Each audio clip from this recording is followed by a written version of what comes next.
You're old. What do you even know anymore? That sentence didn't just sting, it echoed. She said it with a smile, but her eyes were empty of respect. And in that moment, you realize something painful. You're not being seen. You're being dismissed. But you're not done. You're not small.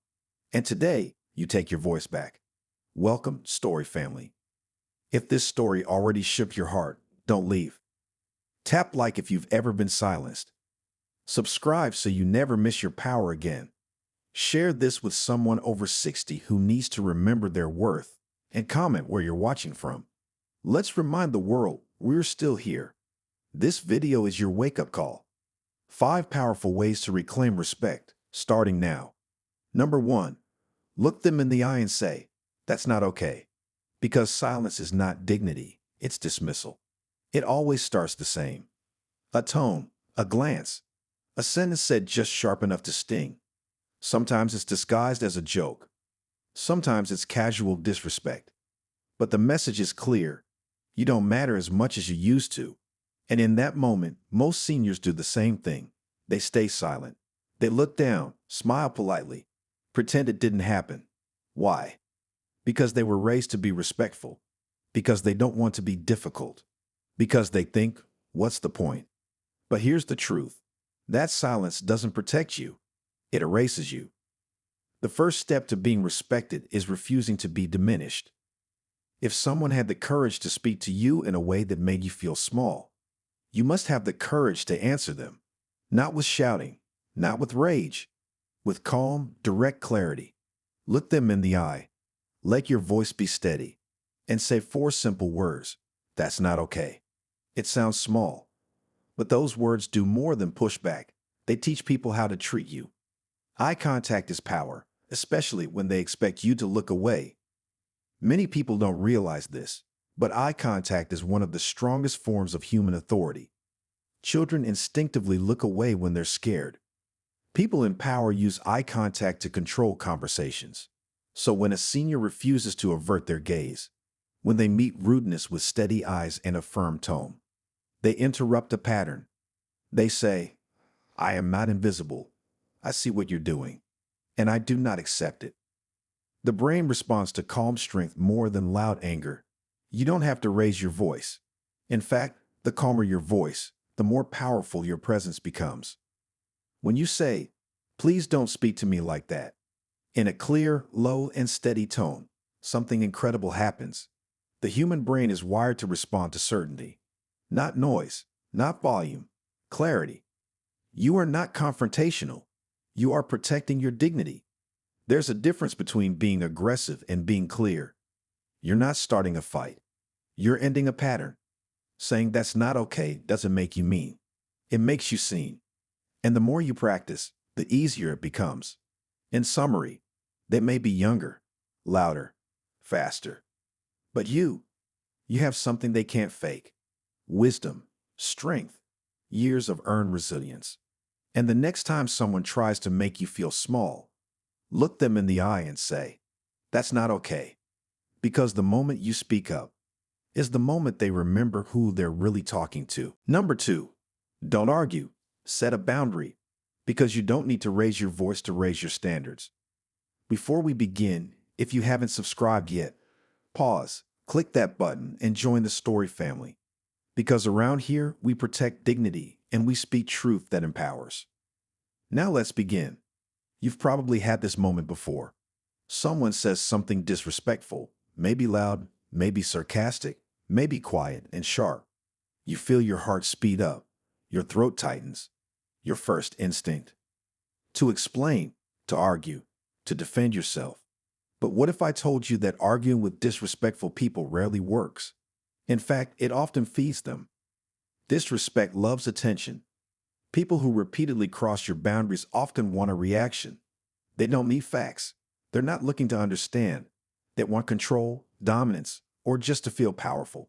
And every time you argue, explain, or justify, you're giving them exactly what they want, your energy. You're not obligated to make someone understand you. You're only responsible for protecting your peace. The power of boundaries: quiet, clear, final. Here's what works better than any argument: a calm, clear boundary. Imagine someone says something condescending to you at a family dinner. Instead of debating them, you say, I won't stay in this conversation if I'm not respected. And then you stop talking. You turn away. You stand. You move. You don't plead. You don't explain. You don't engage. That moment, that's power. Because it doesn't just say, you're wrong. It says, I have limits. I matter. And I won't let you keep doing this. Boundaries are not walls. They're doors with locks. Some people confuse boundaries with cutting people off. But they're not about hate or revenge. Boundaries are about access, who gets it and who doesn't. You can love someone and still say, I will not be spoken to like that again. You can forgive someone and still say, we can talk when respect is part of the conversation. That's not cold, that's clarity. The silent message. I respect myself too much to stay here. The moment you set a boundary, something inside you shifts. You stop begging to be valued. You start showing others how to value you by how you treat yourself. When you refuse to argue and instead walk away with grace, you send a message stronger than any speech. I don't need to win here. I just need to be well. In summary, don't waste your breath trying to convince someone to respect you. Show them how it's done. Speak softly, move clearly, stand firmly. And remember, you don't need to fight to protect your peace. Sometimes the most powerful thing you can say is, this stops here. And then walk away with your dignity intact. Number 3, speak with wisdom, not fear. Because your voice carries years they haven't lived yet. There's a moment that happens often as we grow older. You begin to speak, sharing an idea, a memory, a truth. And someone younger cuts you off, rolls their eyes, or changes the subject. It's subtle, but loud. And it sends one clear message. You've had your time. Be quiet now. And slowly you do. You stop speaking unless you're asked. You hold back stories that shaped you. You silence the lessons your life taught you. But today, I'm telling you this. You didn't live this long just to go unheard. Your voice is not old, it's seasoned. You see, age doesn't weaken your voice. It strengthens it. Because when you speak, you're not guessing, you're remembering. You've seen the world change, rise, fall, rebuild. Every wrinkle holds a truth. Every scar carries a message. The problem isn't your wisdom. It's that the world sometimes forgets to listen. So remind it, gently but firmly. Speak with confidence, not volume. There's a difference between shouting and standing in your truth. You don't have to raise your voice to raise the room's attention. You simply say, I've lived through this. Let me finish. Or, you don't have to agree with me, but I've earned the right to be heard. These are not demands. They are declarations. They tell people, I am not here for permission. I am here because I've earned this space. Fear is learned. Wisdom is lived. Many seniors stop speaking up because they fear being judged, ignored, or misunderstood. But the longer you stay silent, the more the world assumes you have nothing to say. And that's the real danger. Because what if the one thing you've been quiet about is the very thing someone else needs to hear? You're not being difficult. You're being a light. And lights were never meant to be hidden. Speak for the ones who can't. Your voice doesn't just represent you. It carries the voices of people who never got the chance to grow old. When you speak, kindly, clearly, calmly, you become a mirror of everything they stood for. And maybe the young person interrupting you doesn't understand that now. But one day they will. And your words will echo when they're standing where you are now. In summary, you're not too old to speak. You're too wise to stay silent. So the next time someone brushes off your story, stand tall and say, I'm not talking to argue. I'm talking because I've lived. And when you speak with wisdom, not fear, they'll feel the power of every year you've survived. And they'll listen, whether they want to or not. Number 4, be calm, but be clear, because respect grows where clarity lives. This respect often comes quietly, not with screaming or insults, but with backhanded comments, passive looks, or awkward silence when you speak. You feel it in your stomach. You notice it when they ignore your words, roll their eyes, or speak over you like you're a child. Your instinct might be to speak up fast, to match their energy, to show you're not weak. But here's the truth. The strongest voice in the room isn't always the loudest. Sometimes it's the one that stays calm, yet unmistakably clear. Why calmness disarms disrespect. When someone disrespects you, they expect one of two reactions. You'll either say nothing, making you an easy target, or you'll explode, making you look emotional or difficult. But when you remain calm and still speak up, you break their rhythm. You take control of the tone. And that's where your power lives. Words that calm, but cut through. You don't need fancy language. You just need honesty and strength.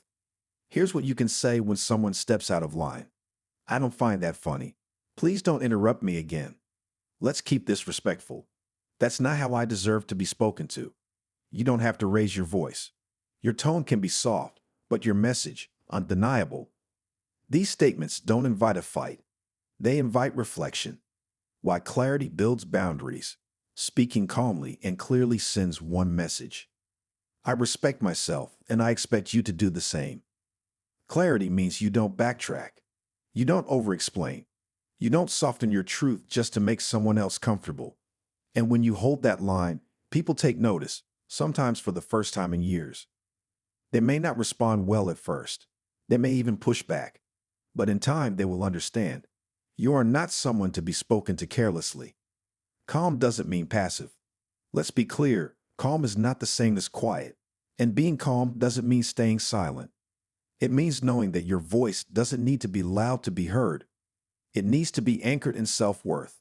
In summary, the next time someone disrespects you, don't shout. Don't explain. Don't beg. Just look them in the eye and say, calmly and directly, this is not okay. And walk away if you must. Because when your words are calm but clear, you don't just speak your truth. You teach others how to treat you. And that is how real respect begins. Number 5, protect your circle. Because not everyone deserves a front row seat in your life. There comes a moment in life, especially after 60, 70, or 80, when you realize something sobering. Not everyone around you actually values you. Some people are there out of habit. Some are there for convenience. And some only stay because you never told them to leave. It's a hard truth, but it's also the beginning of something powerful. Protecting your peace by protecting your circle. Disrespect often hides behind familiar faces. We expect strangers to be rude. But when it comes from a child you raised, a friend you've known for 40 years, or a sibling who used to defend you, it cuts deeper. They might not yell. They might not insult you outright. But if they talk down to you, laugh at your limitations, dismiss your thoughts, make you feel like a burden, then they are crossing a line. And age doesn't mean you have to tolerate that. Why tolerating disrespect is not keeping the peace.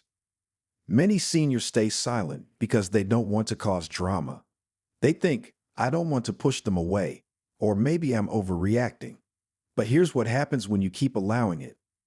You teach them that you accept it, and they continue, sometimes worse. Keeping quiet to avoid tension may seem peaceful, but it's not real peace if you're hurting inside. How to set the standard without cutting everyone off. Protecting your circle doesn't mean you throw everyone out. It means you decide who gets access to your energy, your time, your emotions. It means saying, I love you, but I won't stay in this kind of conversation. That comment hurt me. I expect more from someone so close. We can talk again when it's respectful. These words are uncomfortable at first, but they're also necessary. Because if you don't protect your peace, no one else will. The power of choosing who stays your circle, especially in later life, should be a place of support, kindness, safety, love. You've earned that. You've survived enough to deserve nothing less. And if someone refuses to respect that, you're allowed to let them go, with grace, without bitterness. Just clear, quiet strength. Because removing a disrespectful person isn't cruelty. It's self-care. In summary, not everyone you love will love you in the way you deserve. Not everyone who knows your past belongs in your present. And that's okay. So take a look at your circle. Who lifts you? Who drains you? Then protect your space like it's sacred, because it is. You've earned peace. Now it's time to choose it. One boundary, one conversation, one goodbye at a time. In conclusion, you've lived too long, loved too deeply, and survived too much to be disrespected now. Your peace, your voice, your worth, they matter. If this message spoke to your heart, like this video to show the world you're not invisible. Subscribe to join a community that sees your strength. Share this with someone who needs to remember their power. Comment below and tell us where you're watching from. Your story might inspire someone else today. You're not alone. You're not finished. You're just getting started.